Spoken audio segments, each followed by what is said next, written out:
Bonsoir à tous. Merci encore pour votre fidélité, votre régularité, grâce à Dieu, assiduité toutes les semaines. C'est un grand effort, je comprends, parce que c'est donner une partie de son temps quand même lorsqu'on est en famille. Et c'est un grand, grand mérite. Que ce mérite vous protège, Bezat Hashem, vous protège à tous.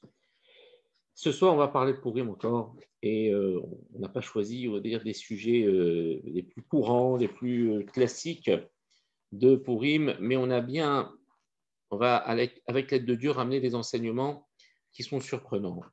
Surprenants parce que Purim est déjà une fête surprenante. La Gemara nous dit que parmi toutes les fêtes que nous traversons dans une année, seule la fête de Purim, d'autres sources disent aussi Hanouka, seront maintenues après la venue du Mashiach.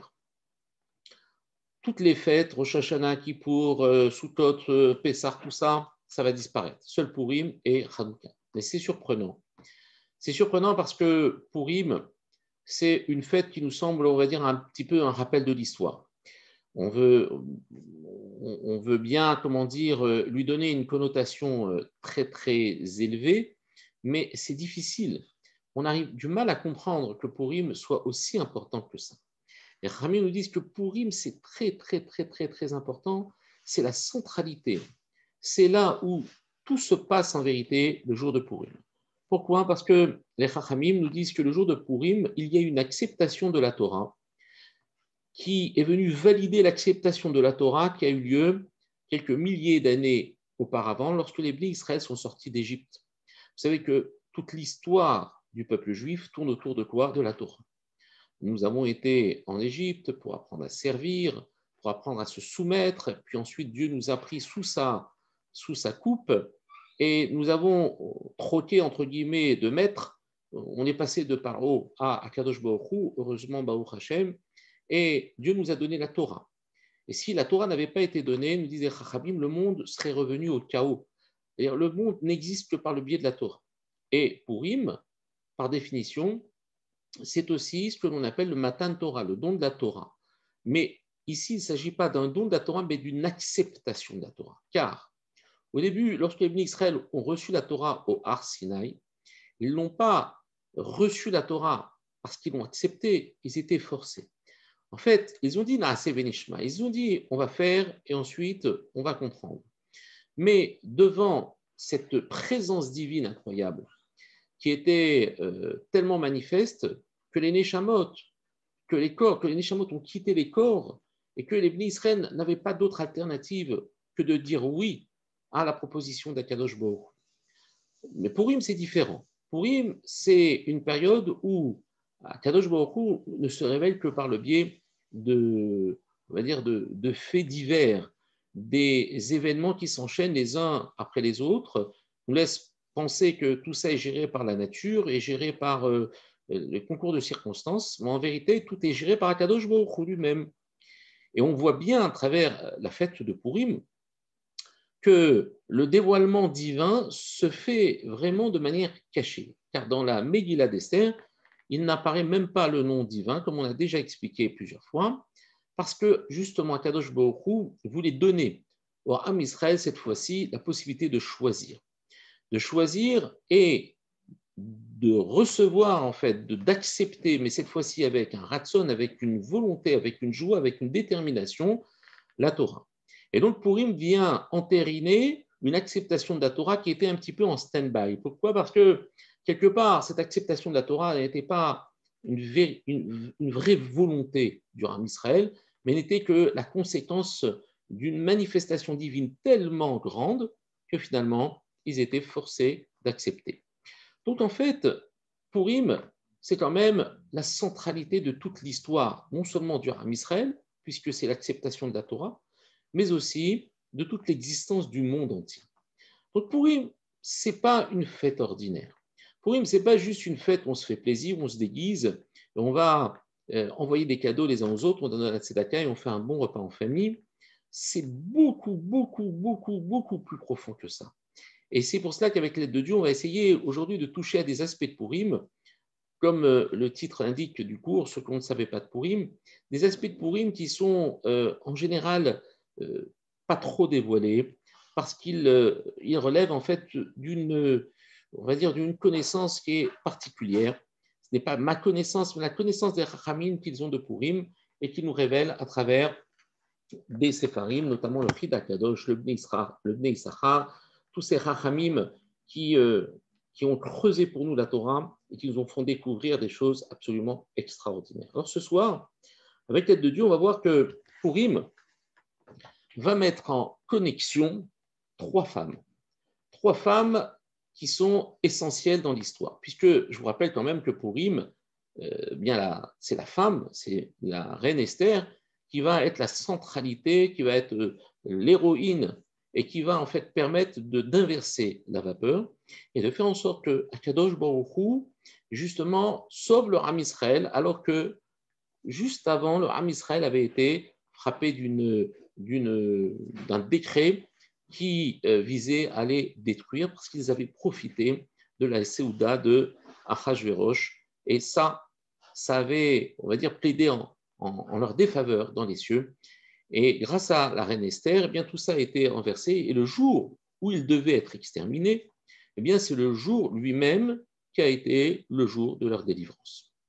Alors, la reine Esther est l'héroïne, c'est celle qui va faire en fait tout tourner, qui va faire tout pivoter. Et la reine Esther, en fait, n'est pas la seule femme de l'histoire à être essentielle dans la libération du Ham Israël, mais il y a aussi une femme qui, elle, en fait, remonte à presque 1000 ans, un peu moins de 1000 ans avant Esther, qui s'appelait Yaël. Yaël était une femme qu'on appelait à l'époque une juge. C'est-à-dire qu'elle dirigeait le Ham Israël, et bien, il y avait des femmes qui étaient à la tête du Ham Israël. Il y avait même à son époque une prophétesse, c'est-à-dire une femme que l'on venait consulter pour lui demander ce que l'on devait faire dans des cas précis pour se sortir de la main de nos ennemis qui nous opprimaient à cette époque. À cette époque, il y avait un roi qui était particulièrement, on va dire, il s'appelait, je crois, le roi de Yabin, et qui était particulièrement oppresseur. Il avait à sa tête des armées, il avait un général d'armée qui s'appelait Sisra. Sisra, c'était un homme d'une cruauté incroyable, c'était un guerrier, il était assoiffé de sang, et il avait dans son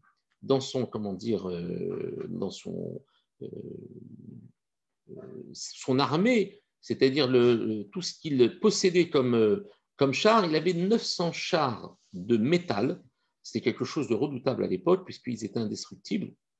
900 chars de métal qui, en fait, étaient conduits par des centaines de milliers d'hommes, prêts à dévaster tout sur leur passage. Et Israël se faisait racketter, se faisait opprimer par ce Sisra et par ce roi. Il faut d'abord rappeler que le Ham Israël ne se faisait opprimer que lorsqu'il sortait des rails, lorsqu'il se comportait mal. Alors à chaque fois, l'histoire était un éternel et perpétuel recommencement. Quand tout se passait bien, ils étaient dirigés par un prophète, par un tzaddik ou par un roi tzaddik ou par un prophète, par un juge qui leur rendait, on va dire, la vie prospère. Quand ils se détournaient, qu'ils allaient se prosterner à d'autres divinités, alors on leur mettait, Akadosh Baruch Hu leur mettait un juge ou un roi qui les faisait souffrir pour leur rappeler justement qu'il fallait maintenant revenir à Akadosh Baruch Hu et demander de l'aide auprès d'Akadosh Baruch Hu de faire tchouva. Donc à chaque fois, on voit comme ça l'histoire du Ham Israël est un peu en dents de scie depuis Yehoshua jusqu'à la fin de l'histoire. Même aujourd'hui, malheureusement, le peuple d'Israël a traversé des périodes où il est au sommet, comme à l'époque du Beth Amikdash, où il était le maître du monde, où les peuples venaient se prosterner au Beth Amikdash et supplier qu'on leur apporte, les rois apportaient des sacrifices du monde entier en disant « Je vous en supplie, je veux que mon sacrifice soit apporté dans votre temple ». Israël était la référence mondiale, et les goïms étaient en extase devant le Beth Amikdash, alors que lorsque le Beth Amikdash était détruit, ça c'est le contraire, c'était l'armée Israël qui devenait les serviteurs du monde, qui souffraient. En fait, c'est toujours l'histoire, c'est l'histoire de la vie.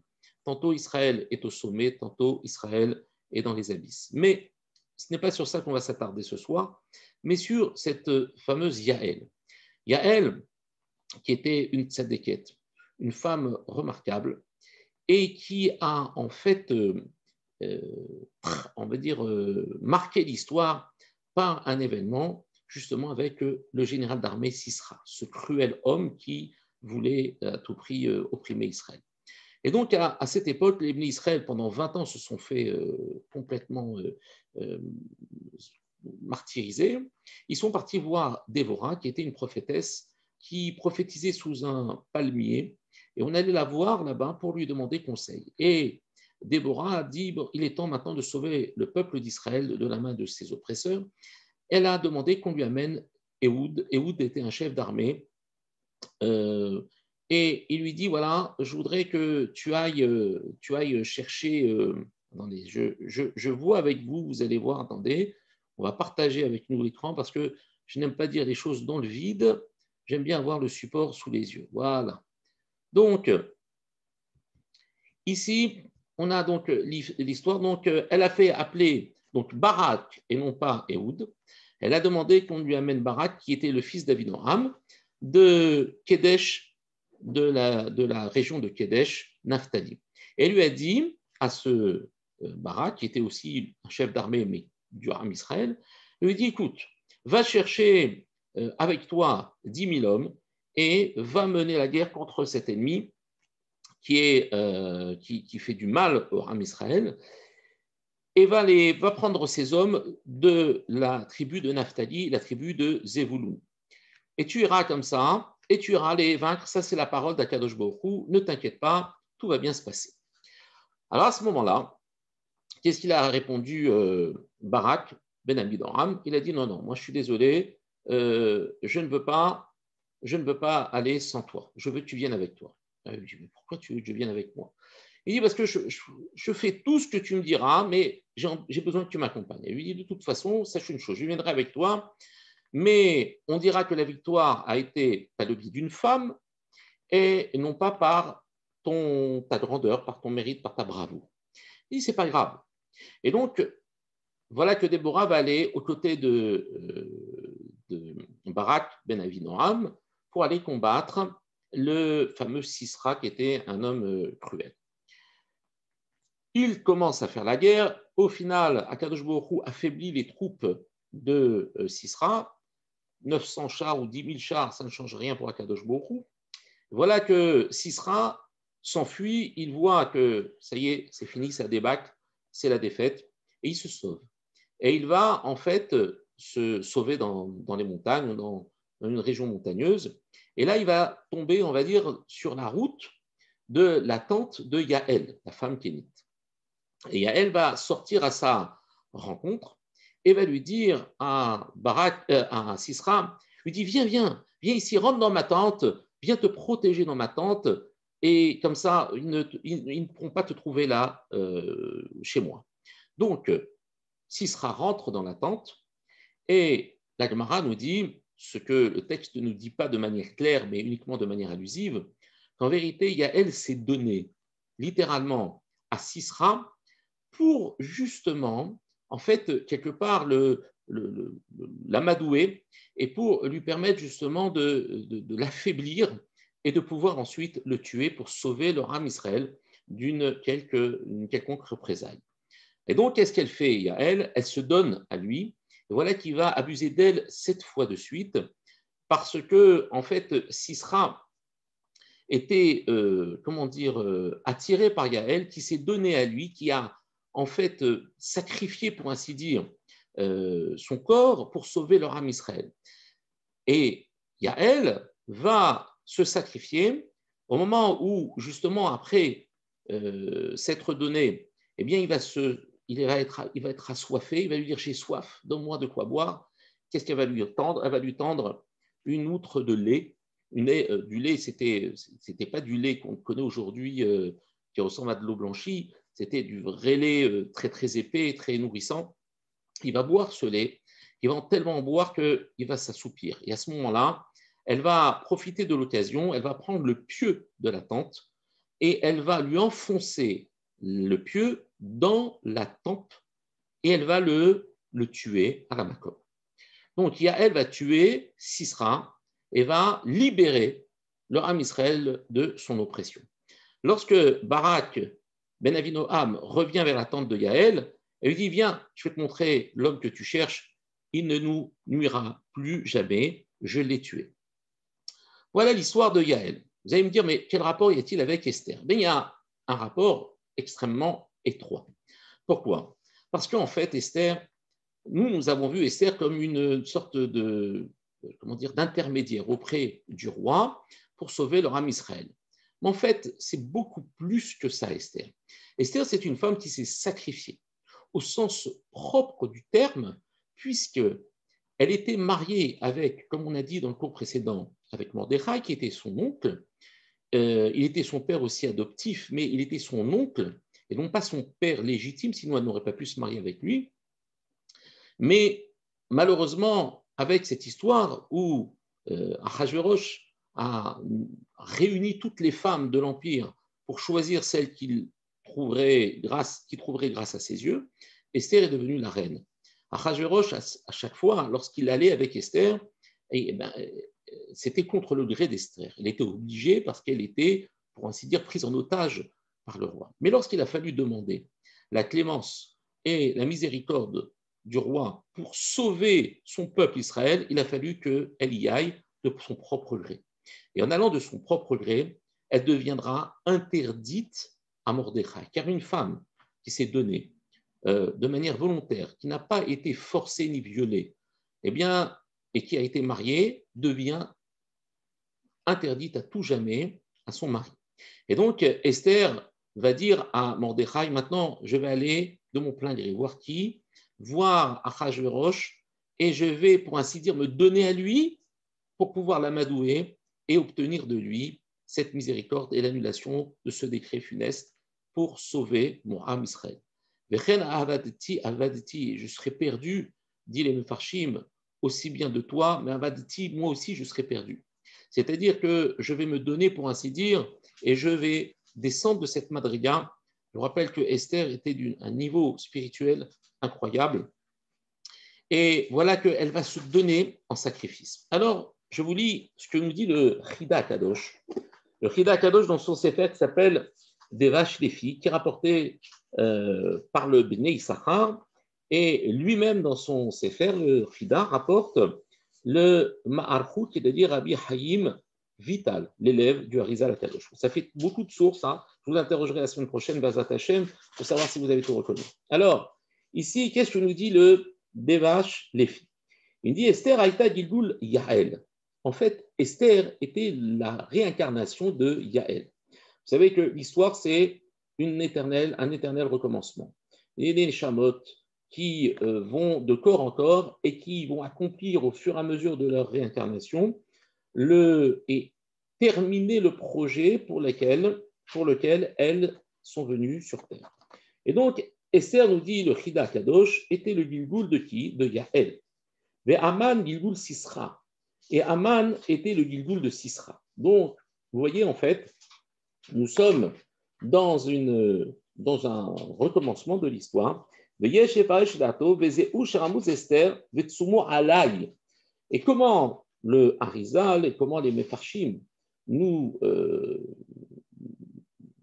voient l'allusion à l'intérieur de la Megillah de cette relation entre Yaël et Esther, c'est que Esther va demander à Mordechai, au moment où elle va demander la miséricorde auprès du roi, elle est presque sûre que ça va peut-être entraîner une colère du roi, peut-être qu'il va la refuser, qu'il va la mettre à mort. Pourquoi? Parce qu'elle sera rentrée, ce sera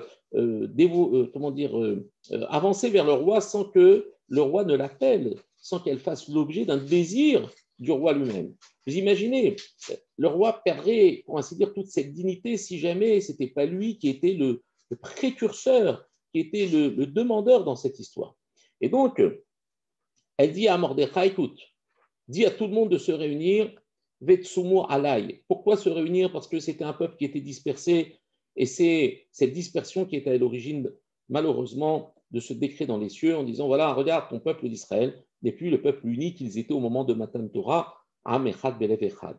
Et donc, elle dit, réunis-les et Vetsumo Alay, et jeûnez pour moi. Et là, ici, nous dit le Bnei Issachar, Alay sur moi, c'est-à-dire jeûner pour moi, pour me protéger, pour ainsi dire. Eh bien, Alay, ce sont les lettres de Yaël. Et de là, les Mefarshim nous disent, voilà l'allusion au fait que Esther et Yaël étaient habités par la même âme. Et comme Yaël s'est donné, en fait, à qui? À Sisra pour sauver leur âme Israël, eh bien, Ken Esther, Berson et Bia Asura Kede Latil Israël. Eh bien, Esther, elle a aussi sacrifié sa vie. Elle s'est aussi dévalorisée aux yeux de Kadosh Baruch Hu, mais dans un but qui était les Shem Shamaim. C'est quelque chose qui est très très difficile à comprendre, mais qui n'est que accessible lorsque on parle de personnes comme ça qui sont d'une autre dimension, qui sont à des années-lumière de ce que nous pouvons connaître à notre époque. Et le Bnei Issachar continue et dit, et en fait, Haman, qu'est-ce qu'il a cherché à faire? Il a cherché à faire, à manger et à boire. Kemo Gilgul Arishon, Ve Tiftach et Nod Halav Vatishkeu. Et donc, qu'est-ce qu'il a fait, Sisra?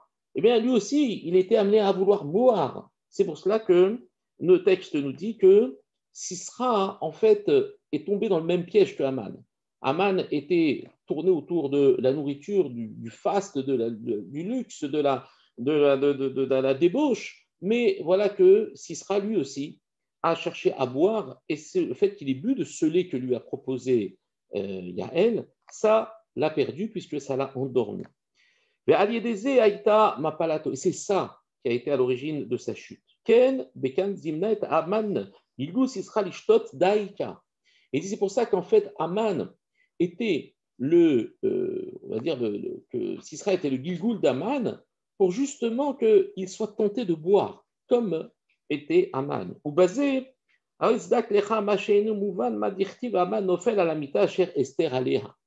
nous voyons qu'à la fin de la Megillah, Aman va demander la clémence d'Esther, parce que Esther est partie voir Achashverosh et lui a dit, tu sais, il y a un ennemi qui est particulièrement mauvais, qui cherche à nous détruire. Alors le roi dit, mais qui c'est cet homme-là qui ose détruire ton peuple, etc. Et elle a dit, c'est Aman Arar. Et donc le roi était très en colère, d'accord? Il est sorti dans le jardin pour apaiser sa colère, et lorsqu'il est revenu, bien entre-temps, qu'est-ce que faisait Aman? Aman était en train de demander la clémence de Esther. Et qu'est-ce qu'il a fait? Eh bien, Aman est tombé sur le lit où Esther était couchée. Donc, inutile de vous dire que la scène portait plus à confusion, puisque, en fait, en tombant sur le lit de Esther, lorsque le roi est rentré, il a vu et il a interprété ça comme étant Aman qui cherchait à abuser de la reine Esther. Le roi s'est mis très en colère et il a demandé qu'on pende Aman. Et Baruch Hashem, l'ennemi a été pendu. Mais à ce moment-là, lorsqu'il tombe sur le lit, eh bien, ce lit-là, en fait, c'est le lit sur lequel il est tombé dans son Gilgoul antérieur, à l'époque où il était Sisra, puisque c'est par le fait que Yaël s'est donné à Sisra que Sisra s'est affaibli et qu'il a pu être tué par Yaël. De la même manière que là-bas, on raconte qu'il est tombé entre les bras de Yaël, et c'est ça qui a perdu Sisra. Kan nafal rasha al mita velo yosifkum ken yalot kolovecha amen kineratson. Ça veut dire que, en vérité, nous avons une symétrie dans l'histoire entre, d'un côté, Yaël et d'un côté, Esther. Et le texte nous dit de manière très allusive, lorsque Esther va dire Tsomu alay, ça veut dire jeûner pour me protéger, mais alay c'est otiyot Yaël, parce que je suis Yaël, parce que je vais devoir me comporter comme Yaël, parce que je suis les Gilgoul de Yaël, et parce que je vais devoir me sacrifier comme elle l'a fait pour sauver leur âme Israël, en me donnant dans les bras de Achashverosh. C'est quelque chose qui représente une souffrance terrible pour une tzadékette qui était Esther, dont le texte nous dit que lorsque Achashverosh a vu toutes les filles, chacune essayait comme ça de bomber le torse et de se mettre en avant pour pouvoir séduire le roi, mais Esther, elle cherchait à se mettre dans un petit coin. Elle était pudique, elle était tsanoua, elle était complètement réservée. C'était pas une fille, comment dire, un soldat. C'était une sadéquette, mamache. Et c'est ça que justement Hachverosh allait rechercher. C'est le comble, alors que Hachverosh, c'est un dépravé. Et donc on voit qu'à quel point la souffrance d'Esther a été de sortir complètement de sa peau d'une sadéquette qui était remplie de pudeur pour aller se donner à un homme perverse qui était Achashverosh. Et voilà que Yael, elle sait. Elle sait qu'en ayant une relation avec Sisra, elle va prendre de Sisra, qui va lui être un ancêtre de qui? De Rabbi Akiva, Akiva ben Yosef. Rabbi Akiva, qui était un Ger Tzedek, qui était converti et qui a été, enfin, non, on va dire descendant de converti, eh bien, Akiva ben Yosef était un gadol, et par le biais justement de cette relation qu'il y a eu entre Yael et Sisra, eh bien, elle va sortir, pour ainsi dire, ces étincelles de Klusha, et elle va permettre de faire rentrer ces étincelles de Klusha qui étaient chez Sisra, pour les faire rentrer dans leur âme Israël, et permettre de faire vivre dans le futur Rabbi Akiva, qui naîtra et qui sera un maître d'Israël, et qui dirigera leur âme Israël. Mais ce n'est pas encore fini. Je vous avais dit, ce sont des choses qu'on n'a pas l'habitude d'entendre. En fait, Esther était aussi cette troisième femme de l'histoire qui était Chava, Chava Imenu. Et Chava Imenu, c'est la première femme de l'histoire qui, elle aussi, a fauté, mais cette fois-ci, c'est elle qui est l'objet, pour ainsi dire, de la faute. Et Chava Imenu va être séduite par qui? Par le Nahash, par ce serpent. Et ce serpent, en fait, c'est comment dire, Aman, c'est la réincarnation du Nahash Akadmoni, c'est-à-dire de ce fameux serpent. Donc on voit que l'histoire est un cycle comme ça qui se répète.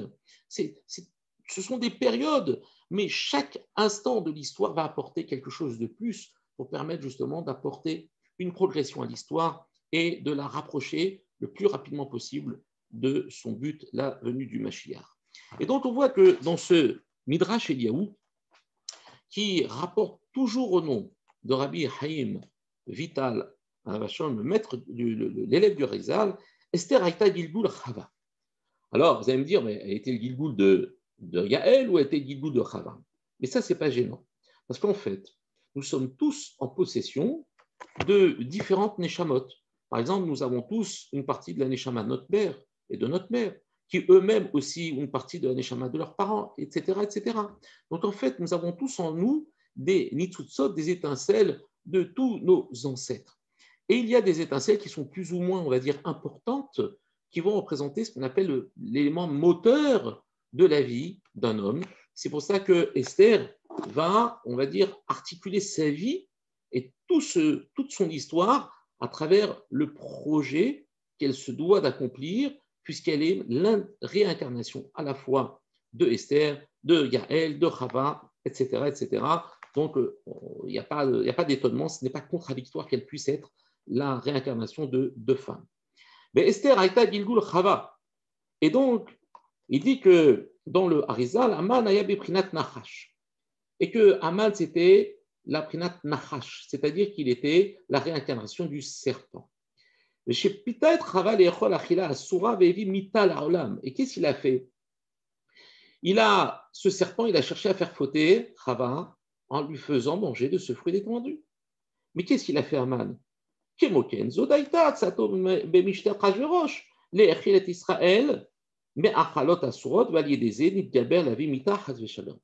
serpent, il a voulu faire manger Chava de ce fruit pour amener la mort dans le monde. Et qu'est-ce qu'il a fait? Achashverosh avec Aman?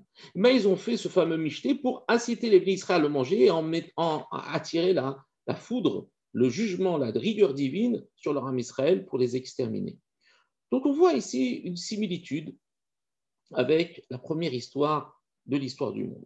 Veinen Irmaz, et c'est marqué dans Masechet Choulin. Écoutez, Aman minatora minayin. La Gemara pose la question, Aman, d'où le voyons-nous dans la Torah? C'est-à-dire que, quelle est l'allusion dans la Torah, c'est-à-dire dans les 5 livres de Moshe Rabbeinu.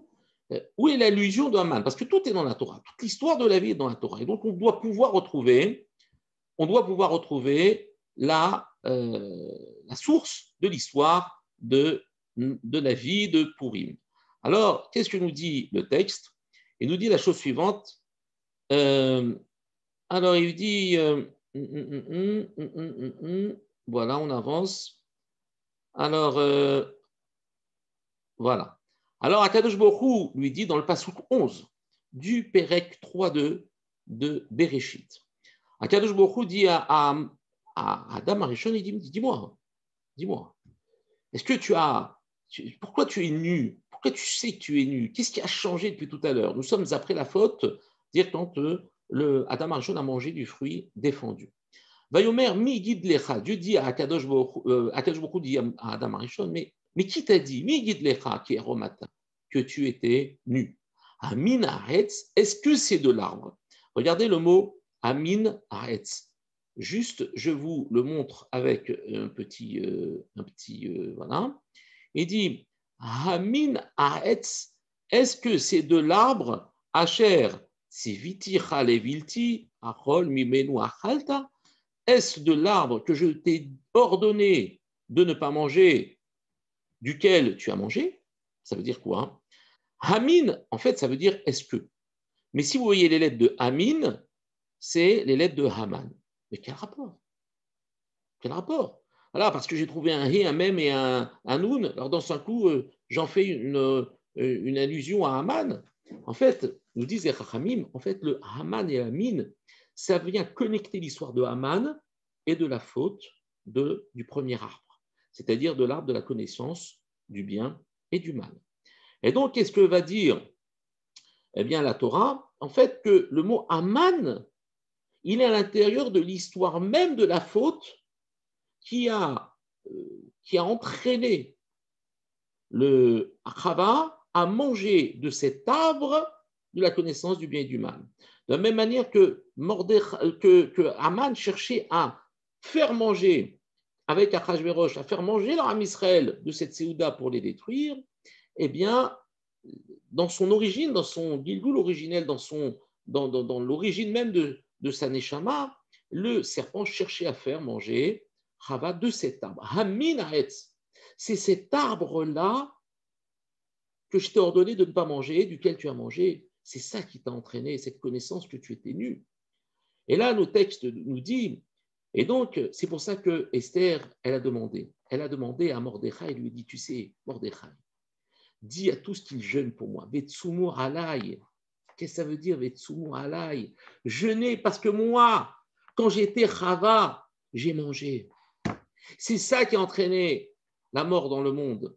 Et pour ne pas que justement le peuple d'Israël ne meure, entre guillemets, une nouvelle fois, que la mort ne soit plus décrétée sur lui, eh bien, jeûner pour moi, pour réparer ma faute parce que j'ai mangé quand j'étais Chava. Qui anihu shigaramti kol ele beshim il etzat nahash va'achila, parce que j'ai écouté le conseil du serpent qui s'appelle Haman. C'est pour ça que sa faute est arrivée sur le monde. C'est pour ça que la mort est arrivée sur le monde. Alors je vous en supplie, réparez ma faute. Jeûnez pour moi. Ve'amra, il a dit ubechen havala melech asher lo chadat, et je pourrais aller voir le roi même si ça n'est pas sa volonté, même si je provoque, pour ainsi dire, sans avoir été appelé. Vechacher avadti, alors avadti. Écoutez bien, ça c'est à chaque fois que je lis cette phrase, ça me donne les larmes aux yeux, parce que c'est vraiment la représentation d'une souffrance d'Esther de devoir complètement perdre sa vie, se sacrifier pour ses frères, leur âme Israël. Et qu'est-ce qu'il a dit auprès Nabah? Quand j'irai, je serai perdu 2 fois. Pourquoi 2 fois? J'ai déjà été perdu avec le Nachash. J'ai été déjà perdu parce qu'il a abusé de moi, le Nachash. Et c'est ça qui m'a affaibli. Et c'est pour ça que je l'ai écouté. Parce que la Gemara elle dit qu'il a déposé cette impureté à l'intérieur de Chava. Cette Zouhama qui fait que Chava n'est plus la femme incroyable qu'elle était avant la faute, elle devient une femme qui est mortelle dorénavant. Et c'est pour ça qu'elle dit Avati, j'étais déjà perdu. Quand? Avec le Nachash. Et maintenant, je serai de nouveau Avati, perdu une deuxième fois. Avec qui? Avec Achashverosh, Olota, Beratson, qui va maintenant avoir une relation avec une femme consentante et non plus qui refusera, qui sera forcée parce qu'elle n'avait pas le choix. Et donc, alors, à ce moment-là, à ce moment-là, Aman eh bien, va être, comment dire, pour ainsi dire, neutralisé en étant pendu sur quoi? Sur un etz, une potence. Et le mot etz rappelle quel mot? Etz adarat tovara, l'arbre de la connaissance du bien et du mal. Regardez, rien n'est nouveau, tout recommence. Et Chava et Esther et Yaël, en fait, dans l'ordre, c'est d'abord Chava, ensuite Yaël et Esther. Regardez comment l'histoire, en fait, à chaque fois, apporte une nouvelle brique à l'édifice pour se rapprocher, pour réparer les brèches de l'histoire, les brèches de l'histoire du Ram Israël. Juste pour terminer, parce qu'on a dit que Purim, c'était un jour incroyable, mais justement, on va rapporter encore les paroles du Chida Kadosh, qui est à l'honneur ce soir. Chida Kadosh, toujours dans son sefer qui s'appelle Des vaches les filles, il dit qu'en fait, Purim, ce n'est pas stable une fête comme ça. C'est la synthèse et la réunion de toutes les fêtes de l'année. Toutes les fêtes de l'année sont à l'intérieur de Purim. Comment? Je vous lis dans les mots le Devash Lefi. Il nous dit que Purim, kolel kol hayamim tovim. Purim est la concentration de tous les jours de fête de l'année. Pessah, pourquoi? Parce que Pessah, c'est quoi? C'est la sortie de l'esclavage à la liberté. Mais et là, nous sommes, pour ainsi dire, condamnés à mort, et nous sommes maintenant ressuscités, puisque maintenant le décret a été annulé. Shavuot, deuxième fête, qui est à l'intérieur de Purim. Pourquoi? Parce que c'est Matan Torah. Qu'est-ce qu'on a dit au début? Que Purim, c'était le jour où les Béné Israël ont accepté la Torah, mais cette fois-ci, avec Ratzon, avec volonté, non plus forcés comme ils l'ont été à Shavuot. Donc, Shavuot, c'est quoi? Il est intérieur de Purim aussi. Matan Torah. Ada Kibloua. Et là, la Gemara nous dit dans Shabbat, Masechet, Shabbat, page 88, qu'ils ont accepté la Torah de nouveau pour Purim, mais ils ont entériné maintenant le don de la Torah. Ensuite, troisième fête, Rosh Hashanah. Pourquoi? Parce qu'ils ont été jugés le jour de Purim. Ils ont été jugés parce qu'ils avaient fauté. De la même manière, Rosh Hashanah, c'est le jour où Sifrei Hayé ou Metim, les Fanecha Niftahim. Ce sont le jour où le livre de la mort et de la vie sont ouverts devant Kadosh Baruch Hu. Et ils passent d'un livre à l'autre, du livre de la mort au livre de la vie. Et tous les ans, nous vivrons, au moment de Purim, le procès que nous avons connu à l'époque du premier Purim, puisque maintenant, où en est le Ram Israël? Où en est le Ram Israël? Est-ce qu'il mérite d'être sauvé ou est-ce qu'il mérite d'être détruit? C'est grâce à la Megillah, c'est grâce à la Tzedaka, c'est grâce à toutes les mitzvot qu'on va faire le jour de Purim que nous allons faire pencher la balance du bon côté vers Zataché. Yom Kippourim, il est aussi inclus à l'intérieur de Purim. Vous entendez le nom? Purim, Kippourim. Mais aussi parce que, en fait, le jour de Purim, ils ont été pardonnés de leurs fautes, puisque c'est le jour où ils devaient être sanctionnés qu'ils vont être libérés. Et donc, le jour de Kippour, le jour d'expiation de la faute du Ram Israël, va être aussi symbolisé par le jour de Purim. Et Sukkot, parce que le Sukkot, c'est les Hanane Kavod, c'est-à-dire ce sont les nuées de gloire. Et ces nuées de gloire, c'est quoi? C'est la Shekhinah qui protégeait leur âme Israël. Et pendant Purim, ils sont rentrés, ils sont rentrés sous les ailes de la Shekhinah et ils ont été protégés. Et donc, on voit ici, nous dit le Chida Kadosh, que le jour de Purim, c'est pas Stam, une fête au milieu des fêtes. C'est la racine, c'est la synthèse, c'est la concentration de toutes les fêtes de l'année. Alors, comment voulez-vous que Purim disparaisse à la fin des temps? Puisqu'en fait, il est non seulement à l'origine de l'histoire de l'humanité, puisqu'en fait, ce n'est que le renouvellement de la vie et de l'aventure de Chava avec le Nachash. C'est aussi un renouvellement aussi de l'aventure de Yaël avec Sisra. C'est toujours le jour où Akadosh Baruch Hu va inverser ce qui est négatif en le transformant et positif. Et je terminerai là-dessus sur un autre document que je vais partager avec vous avec l'aide de Dieu, qui nous dit que le mot de Purim lui-même, eh bien, ils sont les initiales de toutes les fêtes de l'année. Donc, ce n'est pas simplement le jour, mais c'est aussi le nom.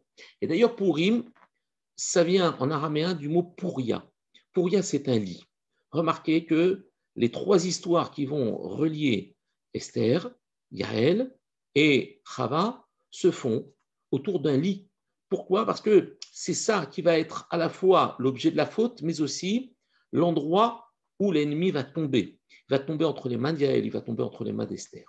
Et donc, Puria, c'est aussi un lit, mais c'est plutôt pluriel, parce que justement, plusieurs lits se sont succédés pour arriver à cette fête de Purim. Donc, Purim, c'est aussi la contraction de toutes les fêtes. Le P correspond à Pessah. Le Vav, alors, ici on dit Vesukot. Pourquoi Vesukot? Pourquoi pas Sukot? Ça fait qu'on a trafiqué. Normalement, ça devrait être à sa mère. Pourquoi Vesukot? Il dit parce que Akadosh Baruch Hu, il a dit au Ham Israël, au Shafti, je vous ai fait résider Basukot, dans des Sukot, Beotsi Otam, Mitzrayim, quand je vous ai fait sortir d'Égypte. Ça veut dire qu'en fait, Sukot n'est que accessoire à Pessah. C'est Pessah qui est à l'origine de Sukot. Donc c'est pour ça que c'est le Vav qui représente la liaison de Sukot avec Pessah qui va être porteur du mot Sukot. Donc c'est le Vav de Purim, c'est le ou Sukot, Pessah ou Sukot. Ils sont liés les deux. Ensuite, le Resh, c'est quoi? C'est Rosh Hashanah. Ensuite, le Yud, c'est Yom Kippourim. Et enfin, le même, c'est Matan Torah, c'est Shavuot. Voilà que Purim, c'est la quintessence, c'est le tamsit, le concentré de toutes les fêtes de l'année. Alors, ne ratez pas ce moment, Be'azat Hashem, que Dieu fasse que ce jour de Purim où les cieux sont ouverts, où nous pouvons, par le mérite de nos ancêtres, mais aussi par notre mérite, parce que nous ferons, parce que nous déciderons de faire, que nous puissions nous adresser à Kadosh Baruch Hu, lui demander, Be'azat Hashem, avant tout, pas simplement une belle voiture, une belle maison, mais nous demander la délivrance, qui nous protège de toutes les xérotes, cachottes de la haute, que nous voyons en ce moment à travers tout ce que nous entendons, qu'Akadosh Baruch Hu protège tout leur âme Israël, qui apporte la réfoua chez les mains, tous les malades, tous ceux qui sont malades, Be'ezrat Hashem guérissent, et que ceux qui ne sont pas malades ne tombent pas de malades, on n'a pas besoin de ça. Be'ezrat Hashem, qu'il annule tous les mauvais décrets, que le Mashiach Tzidkenu, c'est ce jour-là, par définition, c'est le jour de la Géoula qui est le plus approprié pour demander la Géoula. Amen. Kineratson. Merci pour votre attention et je vais vous laisser la parole pour les questions. Mais je n'ai pas mon micro,